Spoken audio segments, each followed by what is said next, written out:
এমনি ইকবাল হোসেন আপনি লিখেছেন, অনেক চেষ্টা করেও গুনাহ থেকে বাঁচতে পারছি না, কি আমল করলে গুনাহ থেকে বিরত থাকতে পারবো?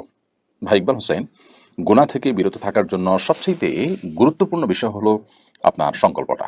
আপনার দৃঢ় সংকল্প এবং শক্ত মনোবল এবং দৃঢ় পদক্ষেপের ক্ষেত্রে খুবই গুরুত্বপূর্ণ। এটা যদি আপনি খুব সিরিয়াসলি করেন, ইনশাআল্লাহ বিইذনিল্লাহ আল্লাহ আপনাকে সাহায্য করবেন। আল্লাহ বলেছেন, ওয়াল্লাযীনা জাহাদু ফীনা লানাহদিয়ান্নাহুম সুবুলানা ওয়া ইন্নাল্লাহা লামাল মুহসিনিন। যারা আল্লাহর পথে যাওয়ার জন্য অনেক বেশি সিরিয়াস, আল্লাহর পথে অগ্রসর হতে যারা সাধনা করেন, রীতিমতো তার সর্বোচ্চ দিয়ে তিনি চেষ্টা করেন, তখন আল্লাহ রাব্বুল আলামিন তাদেরকে আল্লাহর পথে চলা সহজ করে দেন। এবং আল্লাহ বলেছেন, লানাহদিয়ান্নাহুম সুবুলানা, আমি তাদেরকে আমার পথে অর্থাৎ আল্লাহর পথে যাওয়ার জন্য আল্লাহ বহুমুখী পথ তাকে দেখিয়ে দিবেন। এজন্য আপনার দরকার হলো সর্বোচ্চ সংগ্রাম নিজের সাথে নিজে আপনাকে করতে হবে গুনাহ থেকে বাঁচার জন্য। দ্বিতীয়ত, গুনাহের পরিবেশ থেকে সরে যেতে হবে। গুনাহের উপায় উপকরণগুলো থেকে নিজেকে বের করে আনতে হবে এবং নিজের বিরুদ্ধে শক্ত এবং কঠিন সিদ্ধান্ত নিতে হবে। তৃতীয়ত হলো নেককার মুত্তাকি পরহেজগার মানুষগুলোর সান্নিধ্যে থাকতে হবে। চতুর্থ হলো আল্লাহর কাছে দোয়া করবেন, আল্লাহ যেন গুনাহ মুক্ত জীবন গড়ার তৌফিক দান করেন। আলাদা করে আল্লাহর কাছে চাইবেন চোখের পানি ফেলে ফেলে দোয়া কবুলের সময়গুলোতে। ইনশাআল্লাহ এই চতুর্মুখী চেষ্টা যদি থাকে, আল্লাহ তাআলা গুনাহ থেকে বেঁচে থাকাটা সহজ করে দিবেন। এমনি ইসাক আহমেদ আপনি লিখেছেন, মসজিদের উপরতলা বা গ্রাউন্ড ফ্লোর মার্কেটের জন্য ভাড়া দেওয়ার বিধান কি? অনেক ওলামা ইকরাম সেটিকে নিষেধ করেন। কারণ মসজিদ যেটি হবে সেটি আসলে আগাগোড়া মসজিদ হবে, অর্থাৎ একেবারে এই পাতাল থেকে নিয়ে আকাশ পর্যন্ত সবটুকুই মসজিদ হিসাবে পরিগণিত হবে। তবে হ্যাঁ, মসজিদ এর এরিয়াতে মসজিদের স্বার্থ সংশ্লিষ্ট কোনো বিষয় তো হতেই পারে, যেমন ইমামের কক্ষ হলো, ওয়াশরুম হলো, অজুখানা হলো, সেগুলো হতেই পারে। এগুলো হওয়া দোষের বিষয় নয়। কিন্তু যখন মসজিদের উপরে বা নিচে মার্কেট হবে, তখন সেটা মসজিদের যে মর্যাদা সেটাকে কিছুটা হলেও ক্ষুণ্ণ করবে। তবে সমকালীন ওলামা ইকরামের এবং যুগশ্রেষ্ঠ যে সমস্ত আলেমগণ আছেন, স্কলারগণ আছেন, তাদের ফতোয়া হলো যে খুব ঘনবসতিপূর্ণ এলাকাতে যদি ধরুন একটা ভবনে আলাদা করে মসজিদ করার মতো জায়গা নেই, তাহলে তার কোনো একটা জায়গাকে মসজিদের জন্য ফিক্স করা হলো, উপর নিচে বাসা হলো, সেটাকে তারা জায়েজ বলেছেন। অথবা আমাদের ঢাকার মতো যদি এরকম গিঞ্জি শহর, যেখানে আসলে অনেক বেশি জায়গার অভাব, অর্থাৎ বেশি পরিমাণে জায়গা সব জায়গা নেই, তো সেরকম ক্ষেত্রে যদি এরকম হয় এবং এটা মসজিদের জায়গা হয়, মসজিদের জন্য ওয়াকফ করা হয়, আর উপরের অংশগুলো মসজিদের স্বার্থ সংশ্লিষ্ট কাজে ব্যয় করা হয়, এটা জায়েজ হতে পারে সেই শর্তে। তবে আমাদের প্রচলিত বিভিন্ন মসজিদে যে নিচতলা বা দোতলা বা তিনতলা যে কোনো একটা ফ্লোর বা দুটো ফ্লোর মসজিদের রেখে তার উপর নিচে যে আমরা মার্কেট করি, এক্ষেত্রে মসজিদের মর্যাদা অনেক সময় ক্ষুণ্ণ হয়। ধরুন সেখানে হারাম কেনাবেচা হলো, বিড়ি সিগারেট কেনাবেচা হলো, সেলুন হলো, এরকম কিছু যদি হয়, তাহলে সেটা তো এমনিতেই না যায়, আর মসজিদ হওয়ার কারণে সেই নাজায়েজটা আরও বেশি।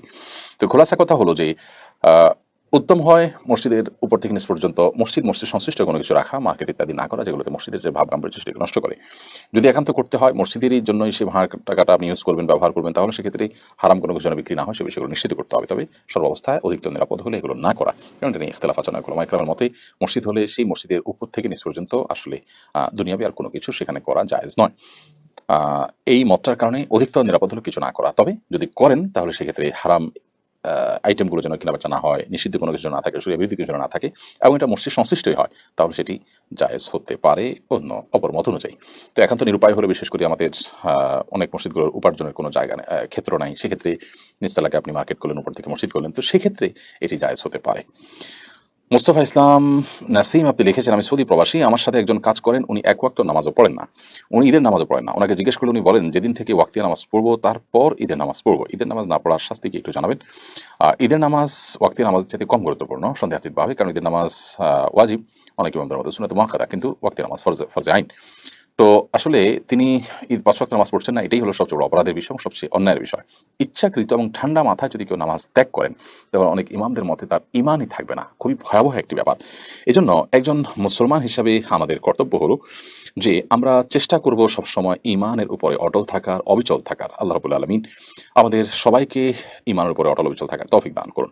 ইমানের উপরে অটল অবিচল থাকতে গিয়ে আমাদেরকে ৫ ওয়াক্ত নামাজ পড়তে হবে। ৫ ওয়াক্ত নামাজের ক্ষেত্রে যদি আমরা কোনো প্রকার কম্প্রোমাইজ করি বা কোনো প্রকার ছাড় দেই, তাহলে সেক্ষেত্রে নিজেদেরকে ঈমানদার দাবি করার কোনো সুযোগ থাকবে না, বা মৌলিকভাবে নীতিগতভাবে সেটার অধিকার আমাদের থাকবে না।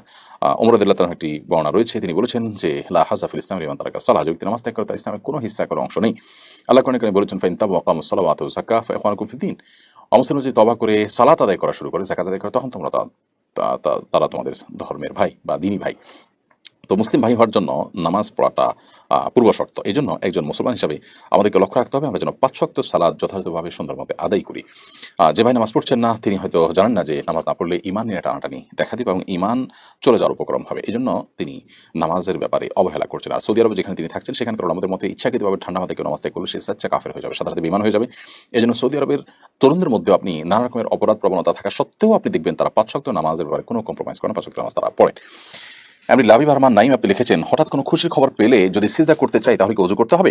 যে কোনো সিজদার জন্য ওযু জরুরি। যদিও সৌদি আরবের শেখ বিন বাজ রাহিমাহুল্লাহ সহ সৌদি আরবের উলামা কেরামদের মতে আপনার সিজদাতুল শুকর এর জন্য ওযু প্রয়োজন নেই।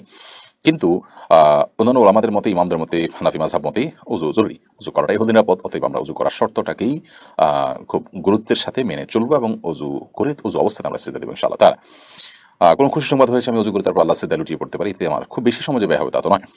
শামী আক্তার আপনি লিখেছেন, আমি ইউএসএ থাকি, আমি এবং আমার হাজব্যান্ড এবছর হজে যাবো ইনশাআল্লাহ। এরকম কি নিয়ম আছে যে পুরুষদের সেলাই ছাড়া স্যান্ডেল পরতে হবে? সেলাই ছাড়া স্যান্ডেল পাওয়া খুব কঠিন, দয়া করে উত্তর দিবেন। বোন শামী আক্তার, স্যান্ডেল সেলাই ছাড়াই হইতে হবে এরকম কোনো বাধ্যবাধকতা নেই।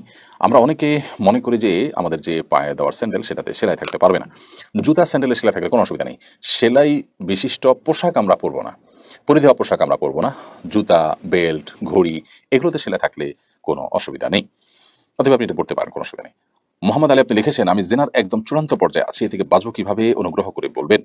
ভাই মোহাম্মদ আলী, আল্লাহ তাআলা আপনার প্রতি রহম করুন এবং জেনা ব্যভিচারের এই পরিস্থিতি থেকে বাঁচার জন্য আপনি পরিবেশ থেকে পালানোর চেষ্টা করুন। আপনি যেখানে আছেন সেখান থেকে নিজের বিরুদ্ধে সংগ্রাম করে হলেও আপনি এমন দূরে চলে যান যে জেনা আপনার জন্য অসম্ভব হয়ে যায় এবং জেনা আপনার মাঝে প্রাচীর যেন পড়ে যায়, এরকম দূরত্বে আপনি চলে যান।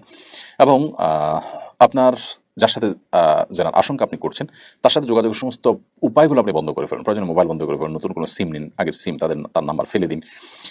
নানাভাবে আপনি সংগ্রাম করতে থাকুন এবং আল্লাহর কাছে আপনি চোখের পানি ফেলে সাহায্য প্রার্থনা করেন, নিজের প্রচেষ্টা সবটুকু করেন, ইনশাআল্লাহ তাআলা আপনাকে সাহায্য করবেন। আশিক মোহাম্মদ আপনি লিখেছেন, জর্দা ও বিড়ি খাওয়া কি সমান অপরাধের? জর্দা যদি মিষ্টি জর্দা হয়, তামাক সেখানে না থাকে, তাহলে সেক্ষেত্রে সেই জর্দা খেলে তো আর গুনাহ হবে না। কিন্তু যদি তামাক হয় তাহলে সেক্ষেত্রে এই তামাক আমাদের স্বাস্থ্যের ধ্বংস ডেকে আনে নিশ্চিতভাবে। অর্থাৎ এটিতে উপকারের কোনো দিক নাই, ক্ষতি চূড়ান্ত। এর বাইরে আরও নানা কারণে এটাও নিষিদ্ধ। তো সেই দিক থেকে, নিষিদ্ধ হওয়ার দিক থেকে বিড়ি এবং ওই জাতীয় জর্দা এই উভয়টা প্রায় সমান।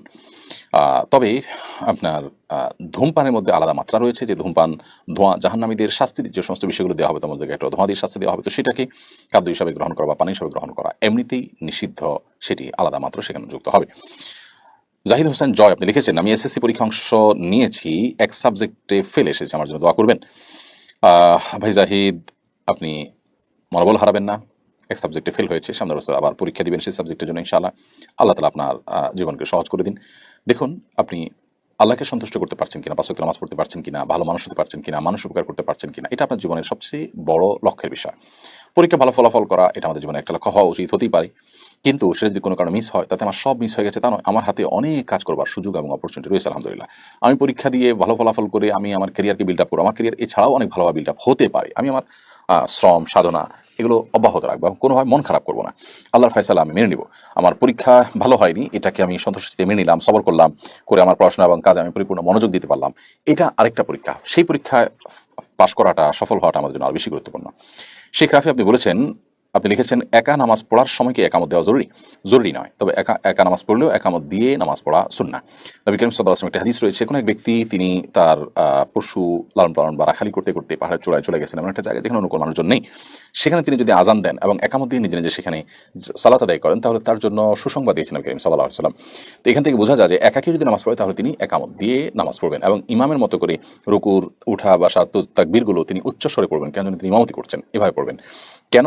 যাতে করে তার এই আওয়াজ শুনে অন্য কেউ তার সাথে এসে শামিল হতে পারেন, আমাদের মধ্যেখানে তার সাথে এসে জামাতে যুক্ত হতে পারেন, এই জন্য তিনি এমনটি করবেন। এটা করাটা মুস্তাহাব, তবে এটা জরুরি নয়।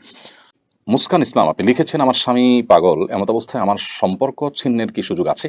উল্লেখ্য আমাদের বিয়ের কোনো কাবিননামা নেই। বোন মুস্কান, আপনার স্বামী যদি বিকৃত মস্তিষ্কের মানুষ হয়ে থাকেন, মানসিক অসুস্থ হয়ে থাকেন এবং তার চিকিৎসা করবার তেমন কোনো সুযোগ নেই বা চিকিৎসায় সুস্থ হওয়ার সম্ভাবনা না থাকে, তাহলে অবশ্যই আপনি তার সাথে সম্পর্ক ছিন্ন করবার উদ্যোগ নিতে পারেন। যদি ব্যাপারটি এরকম হয় যে আপনি তাকে এই অবস্থা বিয়ে করেননি, পরবর্তী অসুস্থ হয়েছেন এবং অসুস্থ থেকে সুস্থ হওয়ার কোনো সম্ভাবনা নাই, তাহলে সেক্ষেত্রে আপনি সম্পর্ক ছিন্ন করবার উদ্যোগ গ্রহণ করতে পারেন। সে রাইট আপনার আছে, বিশেষ করে যদি আপনি ক্ষতিগ্রস্ত হওয়ার, বিপদগ্রস্ত হওয়ার, তার মাধ্যমে আশঙ্কাতে করেন, তাহলে সেক্ষেত্রে এরকমটা আপনি করতে পারেন। তবে যদি আপনি সবর করে থাকতে পারেন, তার সেবা করেন, তার শুশ্রূষা করে, তার চিকিৎসা করে, তাকে আপনি ট্রিটমেন্ট করে ভালো করার চেষ্টা করতে পারেন, সেটা অবশ্যই একজন নেককার স্ত্রীর গুণ হিসাবে বিবেচিত হবে এবং এটা প্রশংসনীয় হবে। যদি আপনার সে সুযোগ থাকে, আপনি অবশ্যই সেটি করাটা অধিকতর উত্তম হবে। পুরো পরিস্থিতির আসলে কি, তার উপর নির্ভর করবে যে আপনার কি করবেন বা করবেন না। এখানে কাবিননামা থাকা বা না থাকার আসলে কোনো বিষয় নয়। আপনি তার কাছ থেকে, সে যদি বিকৃত মস্তিষ্ক, তার এই পরিস্থিতিতে তার থেকে রক্ষার জন্য যদি এমন হয় যে আপনি ক্ষতিগ্রস্ত হবেন বা স্থায়ী সমস্যা, তাহলে সেক্ষেত্রে আপনি আদালতের দ্বারস্থ হতে পারেন এবং তার মাধ্যমে, আদালতের মাধ্যমে আপনি বিবাহ ভঙ্গের উদ্যোগ নিতে পারেন। আর এর বিকল্প হিসাবে যেটি হতে পারে, যদি আদালত থেকে সেরকম কোনো ব্যবস্থা না থাকে বা এমন কোনো জায়গা থাকে সে সুযোগ না থাকে, তাহলে মুসলমানদের যে সোসাইটি আছে, সেই সোসাইটির মাধ্যমেও এই বিচ্ছেদের উদ্যোগ গ্রহণ করতে পারেন যদি তিনি অসুস্থ হয়ে থাকেন। ফয়জুল্লাহ লিখেছেন, হজের ফ্লাইট শুরু হয়েছে, অনেকে মক্কায় পৌঁছে গেছেন এবং ওমরা করেছেন। হজের আগ পর্যন্ত বাকি সময়গুলো তারা কি করে কাটাবেন, অনুগ্রহ করে পরামর্শ দিবেন। হজ ফ্লাইট শুরু হয়ে গেছে, অনেকে মক্কায় পৌঁছে গেছেন এবং প্রতিদিনই বিভিন্ন ফ্লাইটে মানুষ যাচ্ছেন। তো তো এই যে সফর চলছে, এই সফর অবস্থাতে আমরা অনেকে যাবেন, হজের এখনো বেশ অনেকগুলো দিন বাকি আছে। তো এই যে অনেকগুলো দিন বাকি আছে, এমন তো পরিস্থিতিতে আমরা কি করতে পারি? তো এর উত্তর হলো যে ওমরা সম্পন্ন করার পর আমরা বেশি বেশি করে মক্কায় তওয়াফ করবো ইনশাআল্লাহ। কারণ এই সময়টাতে আমরা হারামে যতটা আপনার ইবাদতের সুযোগ লাভ করবো, মানুষের ভিড় কম, দিন যত যাবে সেটি কিন্তু আস্তে আস্তে সুযোগটা আস্তে আস্তে কমে আসবে এবং সংকুচিত হবে। এজন্য যারা শুরুতে গেছেন তারা খুব বেশি বেশি করে তওয়াফ করবেন এবং ঘন ঘন তওয়াফ করার যে সুযোগ, এটা এখন যেমনটা আছে, কিছুদিন পর যখন মানুষ অনেক ভিড় হয়ে যাবে, মানুষ যখন ফুল ফর্মে চলে আসবে, মক্কা যখন ভরে যাবে লোকজন, তখন এতটা সম্ভব হবে না। দ্বিতীয়ত বেশি বেশি মসজিদে হারামেই কাটাবেন। সেখানে একসাথে ৩-৪ ওয়াক্ত নামাজ পড়ে তারপর হোটেলে আসবেন, একান্ত প্রয়োজন না হোটেলে আসবেন না, সেখানে বসে ইবাদতবন্দি, কোরআন তেলাওয়াত। আমি বিশেষ করে বলি, যারা কোরআন কারীমের সহি নেয় যাদের, তারা সেখানে হাফেজ আছেন, আপনার কাফেলাতে আলেম আছেন, অথবা কোরআন সহি আছে, এরকম করে মানুষ আছেন, তাদের সাথে কথা বলে তাদের সহযোগিতা নিয়ে আপনার কোরআনটাকে আপনি ঝালাই করে নেন, শুদ্ধ করে নেন। এটা আপনার নিজের দেশে, নিজের গন্তব্যে এসে আসলে এত সহজে আপনার জন্য করাটা সম্ভব হবে না। সেখানে এই যে অফুরন্ত সময় আছে আমাদের সাথে, নামাজ পড়া, তওয়াফ করা, এর বাইরে আর কোনো কাজ নেই। সো এই অবসর সময়টাতে আমরা চাইলে কোরআনকে সহি করে ফেলতে পারি। বাইরে অনেকগুলো ভালো বই আছে মক্কা মদিনা সম্পর্কে, সেই বইগুলো আমরা কিনে নিতে পারি। যেমন সিয়ান পাবলিকেশন থেকে হজ উমরা বিশ্বকোষ নামে একটা বই আমার হাতে এসে পৌঁছেছে। বইটা খুবই সুন্দর, চমৎকার, মাশাআল্লাহ। আপনি চাইলে এই বইটা আপনার সাথে রাখতে পারেন এবং এই বইটা নির্ভরযোগ্য এবং সচিত্র। একেবারে আগাগোড়া প্রত্যেকটা পৃষ্ঠা আমার দেখার সুযোগ হয়নি, তবে যেটুকু দেখেছি আমি ততটুকু ভালো মনে হয়েছে, আল্লাহ আলম। তো এটি যদি আপনার কাছে থাকে, আগাগোড়া আপনি পড়ে ফেলেন, তাহলে মক্কা এবং মদিনা সম্পর্কে একটা ধারণা তৈরি হবে। এর বাইরে নবী করিম সাল্লাল্লাহু আলাইহি ওয়াসাল্লামের সিরাতের একটা গ্রন্থ আপনার কাছে থাকতে পারে, হাইকুল মাখতুমটা আপনি নিতে পারেন, বা অন্য কোনো ভালো সিরাত গ্রন্থ আছে, ইদ্রিস কান্দরী রহমাতুল্লাহ আলাইহির 3 ভলিউমে নবী সাল্লাল্লাহু আলাইহি ওয়াসাল্লামের সিরাত গ্রন্থ আছে, বাংলা অনুবাদ হয়েছে। তো এই সিরাত গ্রন্থ কোনো একটা আপনার কাছে থাকতে পারে এবং আগাগোড়া আপনি সফরে বসে বসে সেটা পড়ে শেষ করতে পারেন এবং সম্ভব হলে রুমমেটদের সাথে একটু পর্যালোচনা করলেন, তাতে ইনশাআল্লাহ বিদিন আপনার সফরটা ফলপ্রসূ হবে এবং আপনি হজের সফরের অনেক কিছুর সাথে সিরাতের রিলেশন আছে, অনেক জায়গার সাথে সিরাতের অনেক ঘটনার আপনি মিল খুঁজে পাবেন। তখন আপনার ইবাদতটা অনেক বেশি তৃপ্তিদায়ক হবে, অনেক বেশি প্রাণবন্ত হবে এবং অনেক বেশি আপনার কাছে ভালো লাগবে ইনশাআল্লাহ তাআলা। তাহলে অবসর সময়গুলোতে আমরা এখন বেশি বেশি তওয়াফ করবো, হারামে বেশি বেশি নামাজ পড়বো, কারণ প্রতি রাকাতে 1 লক্ষ রাকাতের সওয়াব। এখন যে রিল্যাক্সে আপনি ইবাদত করতে পারবেন, যতটা ফাঁকা ফাঁকা ভাব পাবেন, এটা কদিন পর থাকবে না।